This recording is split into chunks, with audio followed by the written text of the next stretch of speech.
wanted to start today with a piece of news that hit the media. The NVIDIA co-founder, of course, everybody's paying attention these days to what NVIDIA talks about. So Jensen Huang recently said that nobody in their right mind would start a company and that he would opt out if he could go back in time.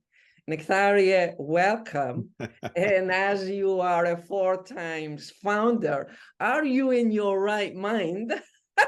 I have to ask you, and you have a podcast focused on mental health. That's probably the best opener in a conversation ever. Am I in my right mind? Of course I'm not, but none of us is. The question is, how do you manage that? It was an interesting statement. It was an interesting statement from somebody who's founded and grown a company to that level. And very often people who start a company don't see it through.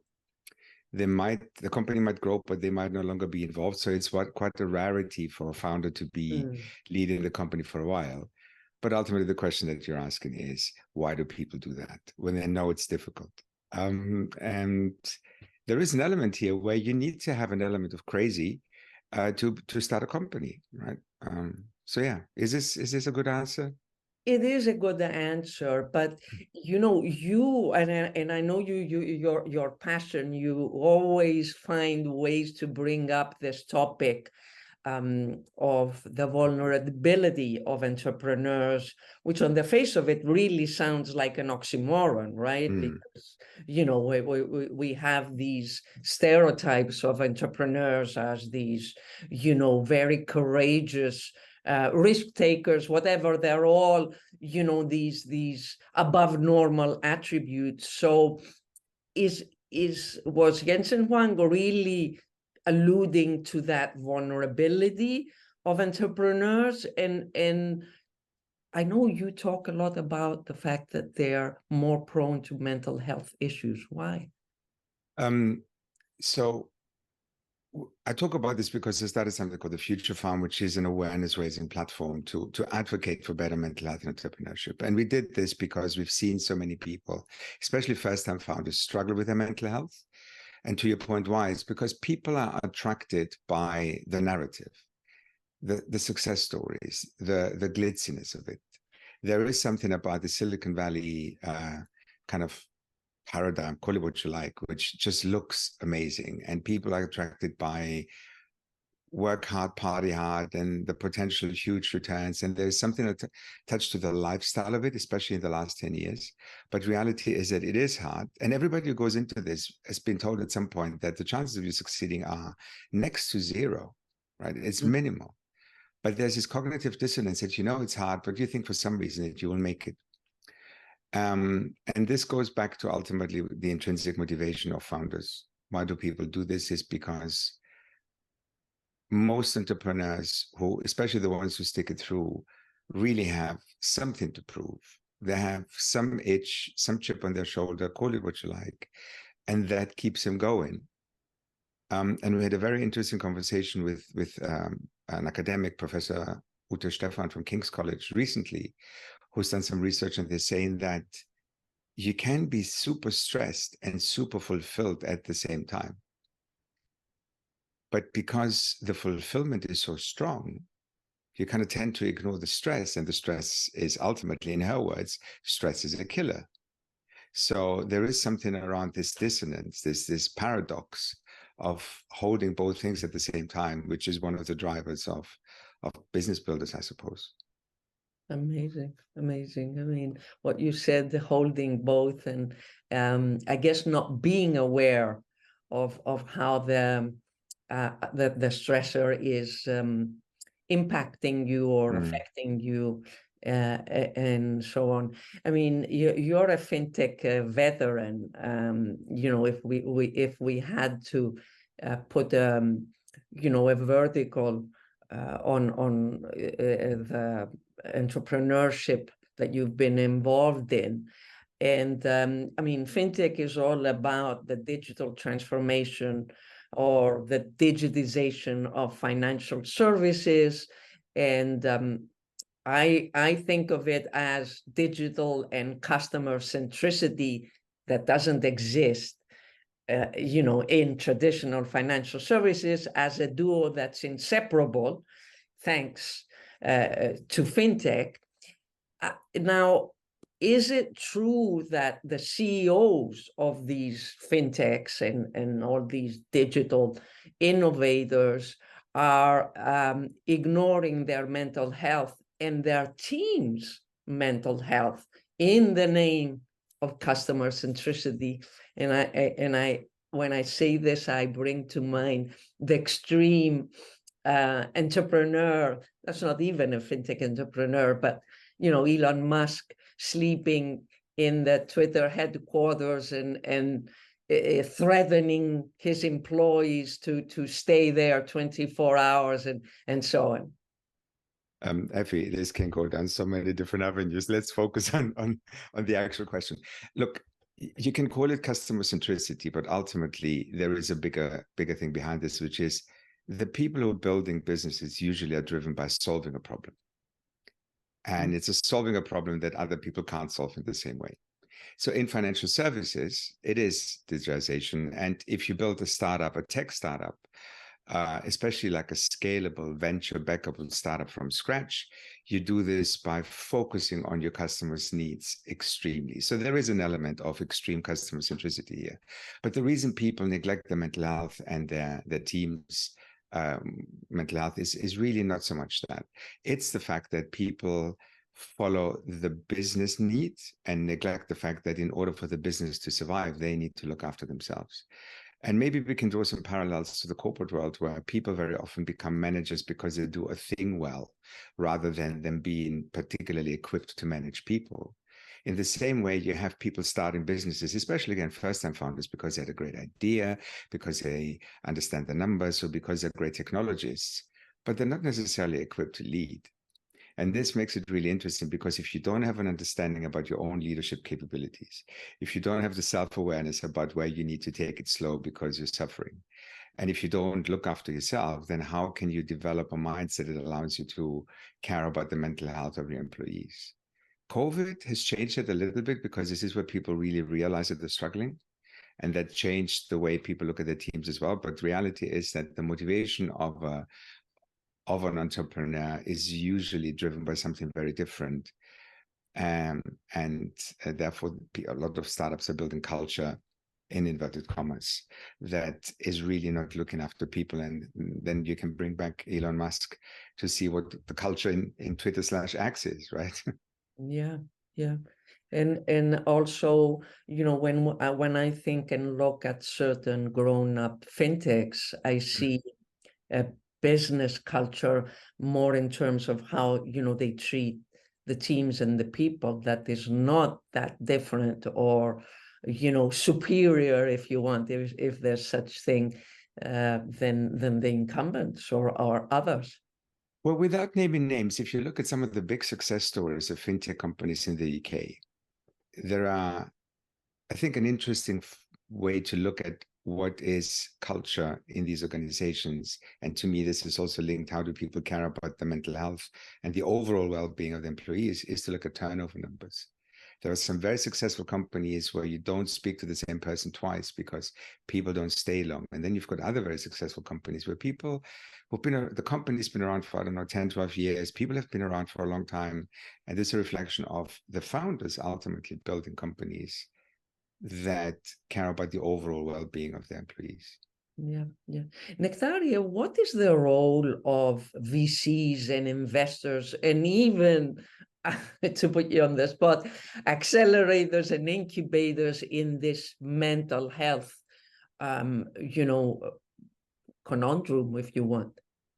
The reason I started the Future Farm is because I realized at some point that I was part of the problem. Because when we started the accelerator, we started Startup Bootcamp in 2014, we were really living the hype. We drank the Kool-Aid. The slogan in the accelerators that we ran was, every day is 1% of the program. So we had actually a flip chart starting with 100 and counting down to create that artificial pressure that the accelerator was meant to be, not realizing the side effects of it. But observing it, slowly realizing actually something's off about this extra pressure.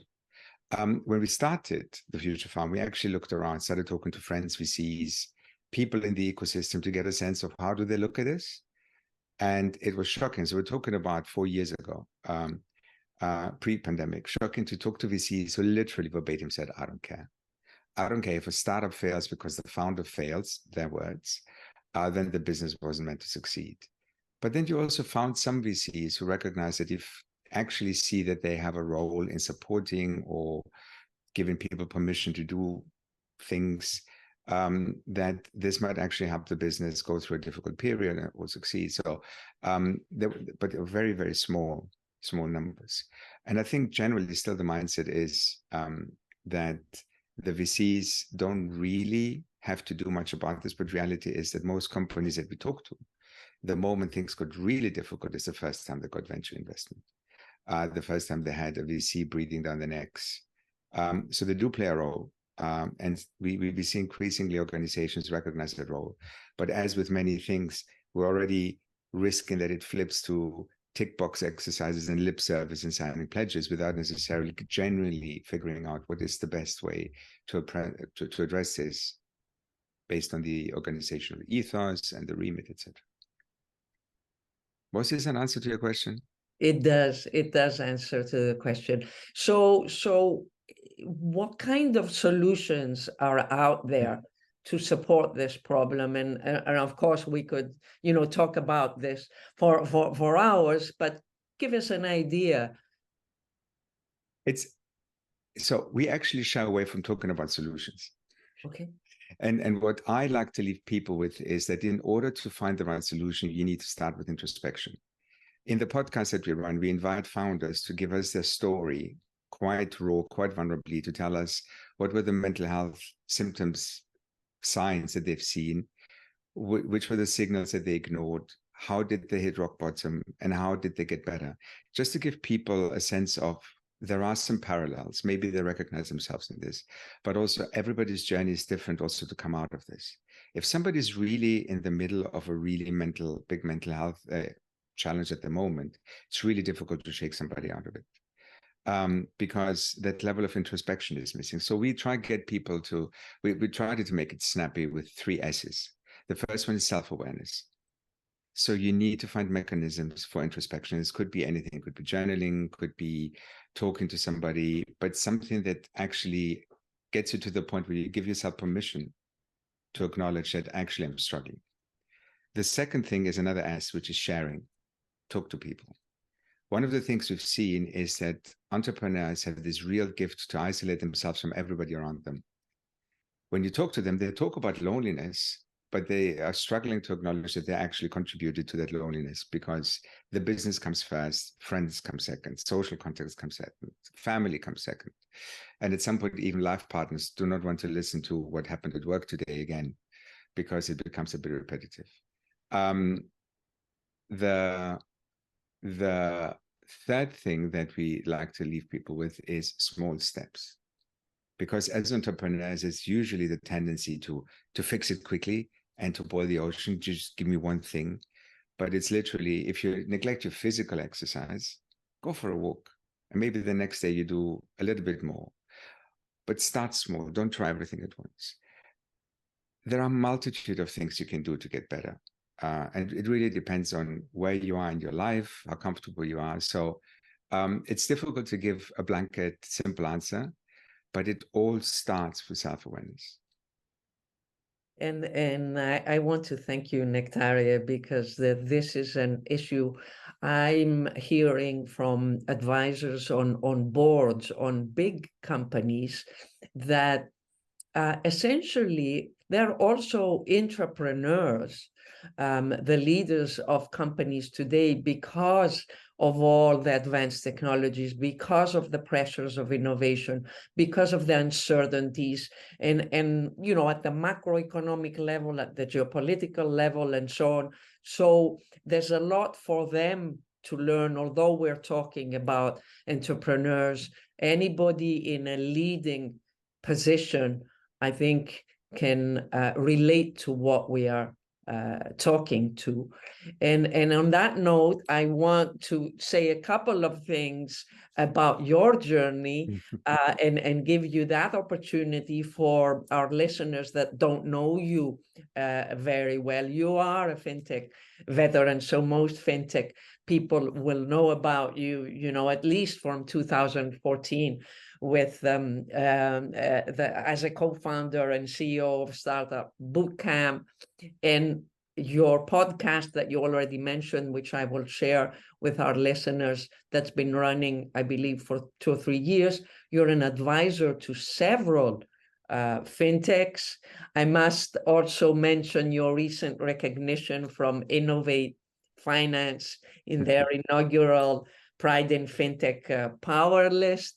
And last but not least, you are the co-founder of a fintech, Radish. So tell us about that a bit, and anything else you feel like mentioning that I haven't mentioned from your journey.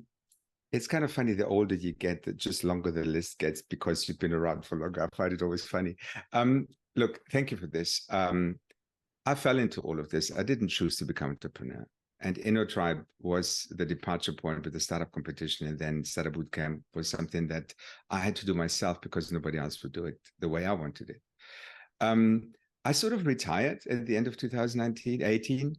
And I was curious about the space in the financial services spectrum where people have financial services needs, but the banks will never do something about it because it's just too much effort and too complicated and too expensive to serve niches. So Radish was born out of that idea. I was involved in something that ended up being the first LGBT bank in the world called Daylight. And Radish is a take on how do you build financial services products for people who have big life needs, but the financial industry just doesn't see them and therefore will never create something that's targeted to their needs. So it could be a loan for a migrant who needs to reaccredit their qualifications so they can work on the job that they've learned rather than become an Amazon warehouse worker. Or it could be a financial services product for a woman escaping domestic and economic abuse, or a loan for an elderly couple who needs to buy a stair lift. And although they have a house that they own, they don't have the liquidity, and the bank looks at them and goes, "You're old and no income, go away." Or to link it to the Pride bit and to the LGBT bank, a surrogacy loan for a gay couple who wants to start a family. So it's looking at a community and individuals within that who have a really important life need and try to finance that. But the bank usually will say, "We don't understand you, and we don't want to invest in understanding you and building something appropriate to your need." And Radish is a lending as a service platform that allows us to do that. And so is it a B2B offer? It's a B2B2C offering, and it's UK focused. So our customers are the organizations where the individual, the borrower, finds out that they need to finance something and finds out that they can't afford it. And as a second step, find out that nobody will give them the money other than family or loan sharks or less appropriate organizations. So that's where we come in. Great. Radish lending and I guess embedded lending. Embedded lending, yeah. And to close, I must say that your passion is really embedding mental health everywhere, right? No matter what you do. Well, you need to lead with vulnerability. You need to tell people yourself what your journey is, so that allows them to open up. So I talk about my mental health journey wherever I can. I talk about me being gay wherever I can, just because I think that it's important to show visibility and to allow people to relate. And from that perspective, life's too short to just mess around, Efi. I'm 56 now. We're not gonna joke around. Well, we're not going to joke around with serious things, but we do want to have fun and enjoy. We definitely will have fun. Thank you for being with us, Nektarios. Thank you for having me. It's been a pleasure.